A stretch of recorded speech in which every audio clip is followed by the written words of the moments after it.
Guys, आज हम इस वीडियो में जानेंगे डेटा टाइप्स के बारे में। डेटा टाइप्स क्या होते हैं? डेटा एक ऑर्गेनाइज सेट ऑफ इंफॉर्मेशन होता है और ये डेटा कई तरीके से हो सकता है, जैसे कि numeric data, floating point data, character या फिर सेट ऑफ कैरेक्टर्स जैसे कि फ्रेजेस हो गई और सेंटेंसेस हो गई। ये सब क्या होते हैं, प्रोग्रामिंग में इनका इम्प्लीमेंटेशन कैसे होता है और मेमोरी में इनको कैसे स्टोर किया जा सकता है, ये सब हम जानेंगे इस वीडियो में। So please stay tuned for that.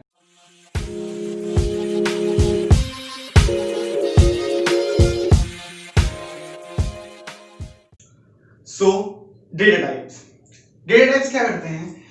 Data types define करते हैं एक वेरिएबल किस तरह की वैल्यू को स्टोर करेगा। और डेटा हमारा क्या होता है? Organise set of information. एक ऑर्गेनाइज सेट ऑफ इंफॉर्मेशन को हम डेटा कहते हैं। अच्छा, अगर आपने हमारी पुरानी वेरिएबल्स वाली वीडियो देखी होगी सो आप मेरे इस एग्जांपल से रिलेट कर पाएंगे।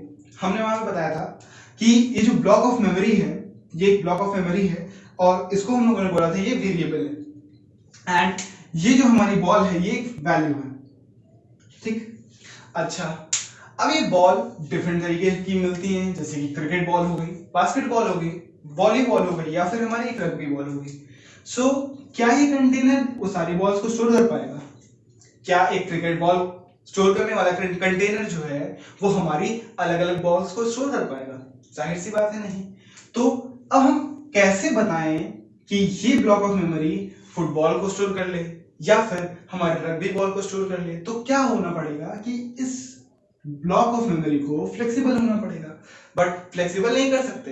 तो इसके लिए हम लोग क्या करेंगे, हम इस ब्लॉक ऑफ मेमोरी को पहले से बता देंगे कि भैया तुमको बास्केटबॉल रखनी है, तुमको फुटबॉल रखनी है, तुमको क्रिकेट बॉल रखनी है। सो हमें क्या करना पड़ेगा, यहाँ पे हमें इस ब्लॉक ऑफ मेमोरी को पहले से डिफाइन करना पड़ेगा कि पहले ही तुम इस तरह की वैल्यू को स्टोर करोगे। ठीक है, बस यही वर्किंग, इसी वर्किंग को हमें कंप्यूटर में बताने के लिए, क्योंकि कंप्यूटर को हमें बताना पड़ता है कि हम किस तरह की वैल्यू उसके अंदर स्टोर करने जा रहे हैं, तो उसके लिए हमारे डेटा टाइप्स बनाए गए। यहाँ पे data types, type of data को हम लोगों ने डेटा टाइप्स कहा है। अच्छा, और ये हमें डिफाइन किसके लिए करना है? वेरिएबल के लिए। मतलब इस ब्लॉक ऑफ मेमोरी के लिए हमें क्या डिफाइन करना पड़ेगा? डेटा, यानी ये वेरिएबल किस तरह का डेटा स्टोर करके रखेगा। सो फॉर एग्जांपल यहाँ पे a जो है वो 5 वैल्यू स्टोर कर रहा है, तो हमें a को पहले बताना पड़ेगा भैया कि ये किस तरह की वैल्यू को स्टोर करेगा। ये block of memory will store what kind of data.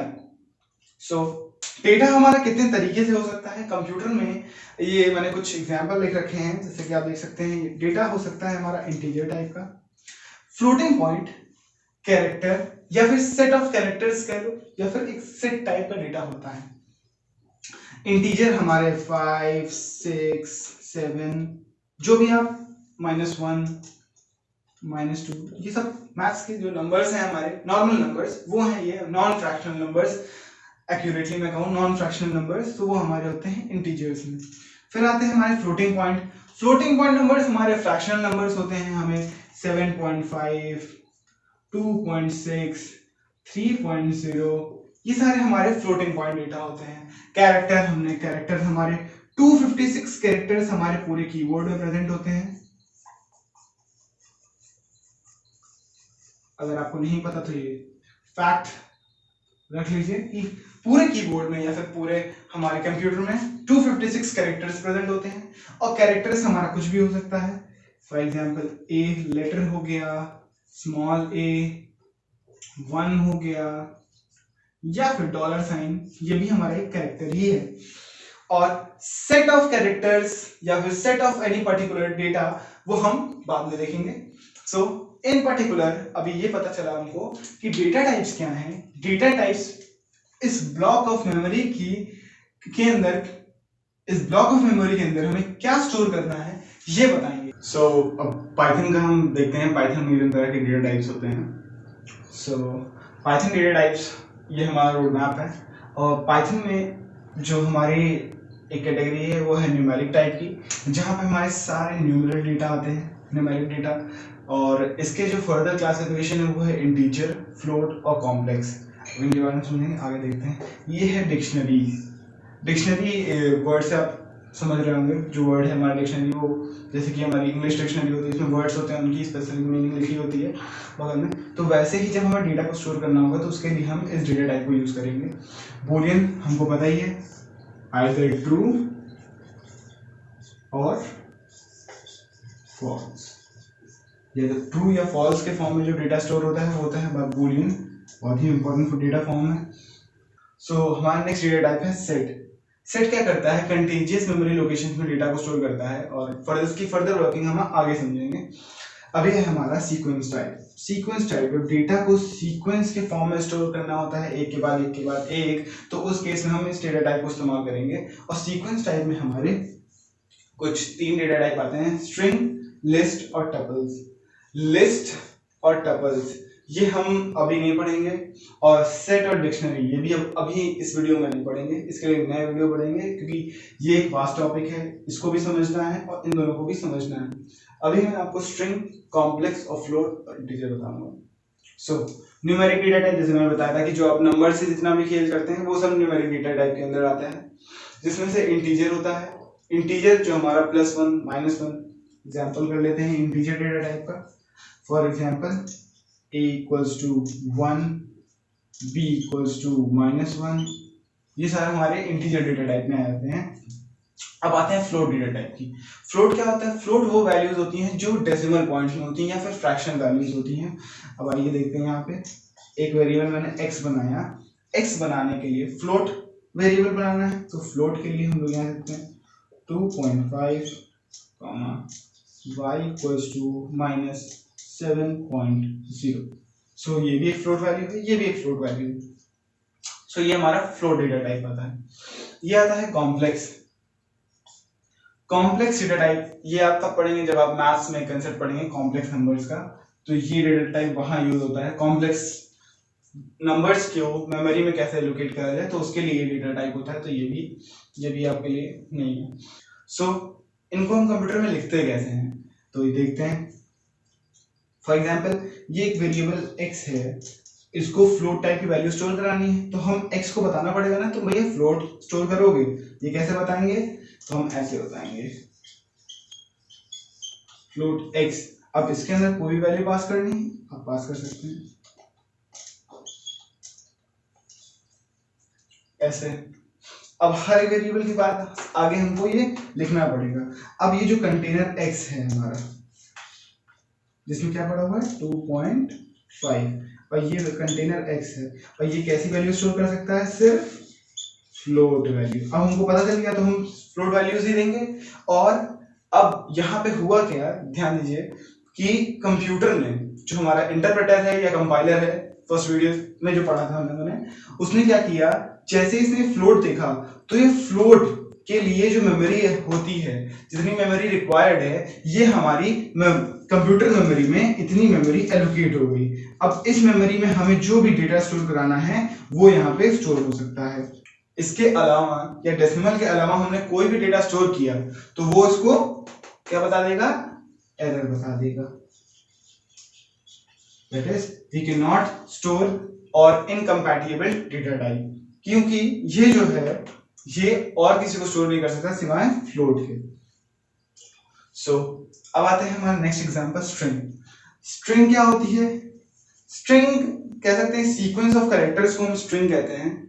For example अगर मैंने आप में से किसी एक यूजर का नाम व्यूअर का नाम लिख लेते हैं, एग्जांपल मैंने एक एस वेरिएबल बनाया है, इसमें स्टोर कर लिया, मेरा खुद का नाम स्टोर कर लेते हैं।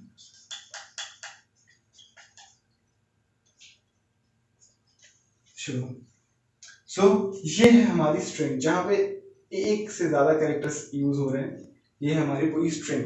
अच्छा, स्ट्रिंग कई तरीके से हो सकती है, अब सिर्फ यही स्ट्रिंग नहीं है, स्ट्रिंग ये भी है।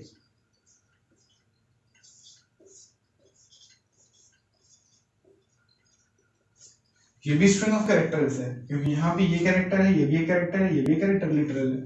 सो ये सब हमारे जो सीक्वेंस ऑफ कैरेक्टर्स होता है वो हमारा स्ट्रिंग बनाता है।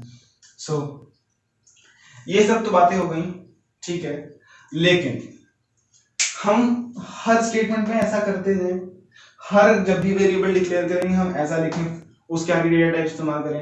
पहले की प्रोग्रामिंग लैंग्वेजेस में ऐसा होता था, लेकिन पाइथन में ये रिलैक्सेशन आपको दिया गया है, क्योंकि पाइथन डायनामिकली टाइप लैंग्वेज है, तो आपको ये सब लिखने की जरूरत नहीं है। So figure not. और अब हमारा ये सिंटैक्स जो है बहुत इजी हो गया। वेरिएबल यूज कीजिए, और पाइथन का इंटरप्रेटर इतना स्मार्ट है कि वो खुद ही डिटेक्ट कर लेगा ये किस तरह की वैल्यू। सो अभी कुछ देर पहले भी मैंने बताया था कि पाइथन एक डायनेमिकली टाइप लैंग्वेज है, सो हमें डेटा टाइप डिफाइन करने की जरूरत नहीं पड़ती है पाइथन में। तो ये प्लस पॉइंट है पाइथन का, जहाँ पे हमें वेरिएबल के आगे डेटा टाइप नहीं लिखना पड़ता है, जहाँ पे हमारा कोडिंग फंसता है। और सिंटैक्स के लिए तो वो है ही famous. So Python is dynamically type language and we do not require to define the data type of the variables। so हम variables को यूज कर लेंगे और पाइथन का इंटरप्रेटर सेल्फ अपने आप ही डिटेक्ट कर लेगा। लेकिन हम कैसे जानेंगे कि वेरिएबल किस टाइप का है? डेटा टाइप पढ़ना तो जरूरी था, क्योंकि ये प्रोग्रामिंग में बहुत ज्यादा इंपॉर्टेंस रखते हैं, क्योंकि किसी भी पर्टिकुलर डेटा को हमें कैसे इंप्लीमेंट करना है ये तो हमें पता होगा ना, कंप्यूटर को पता नहीं होगा।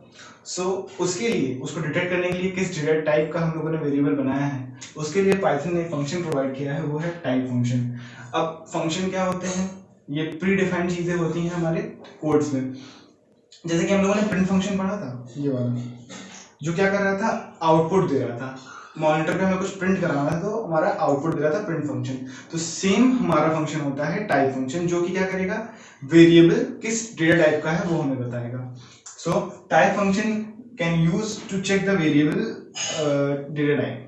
एक वेरिएबल के टाइप को हमें चेक करना है तो हम टाइप फंक्शन का यूज करेंगे। सो एक छोटा सा एग्जांपल लेते हैं कि अगर मैंने ए में ये वैल्यू स्टोर करा दी, ये हमें पता है ए में कैसी वैल्यू है, ये इंटीजर वैल्यू, और बी में हमारी किस तरह की वैल्यू, हाई पाइथन स्पेस यहाँ पे है, तो ये भी एक सीक्वेंस ऑफ कैरेक्टर ही है। सो ये हो गई हमारी स्ट्रिंग, और c इक्वल्स टू 10.5 जो कि हो गया एक फ्लोट वैल्यू। सो ये मैंने कोड लिखा, ये 3 वेरिएबल्स बना दिए। इसके बाद मैंने बनाया प्रिंट फंक्शन, जहां पे type A, print type B and print type C. तो टाइप ए में ये हमारा आउटपुट स्क्रीन में कैसा आउटपुट देगा ये देखते हैं। जैसे ही हमारा इंटरप्रेटर इस लाइन में पहुंचेगा तो हमारा आउटपुट कैसा होगा ये देखते हैं। कुछ हमारे ब्रेसेस इस तरह से होंगे, और यहाँ पे लिखा हुआ क्लास। उसके बाद हमारा ए यहाँ पास किया मैंने, तो ए किस टाइप का है, इंटीजर टाइप का। सो हमारा आउटपुट क्या आएगा यहाँ पे, इंटीजर। सो ये चीज हमें नहीं देखनी, सिर्फ ये देखना है। यहाँ पे जो हमारा टाइप है वो चीज यहाँ पे इंक्लूड होगी, जो कि है इंटीजर टाइप का। चलिए अब जब लाइन ऑफ कोड इस लाइन पे आता है, प्रिंट टाइप बी, बी किस टाइप का है हमारा, स्ट्रिंग टाइप का। तो उस केस में हमारा क्या आएगा, क्लास str स्ट्रिंग का ही शॉर्ट फॉर्म है। सो ये आ जाएगा str। अब हमारा c किस टाइप का है, फ्लोट टाइप का है। तो c हमारा कैसा आएगा, जैसे ही लाइन ऑफ कोड ये एग्जीक्यूट होगा तो हमारा यहाँ पे आउटपुट होगा स्ट्रिंग फ्लोट। सो हमको पता चल जाएगा कि ये फ्लोट डेटा टाइप का है। And do remember to like, subscribe and share, and do share your feedbacks in the comment section down below. And if you have any doubts, please post them in the comment section or email us on the Gmail ID.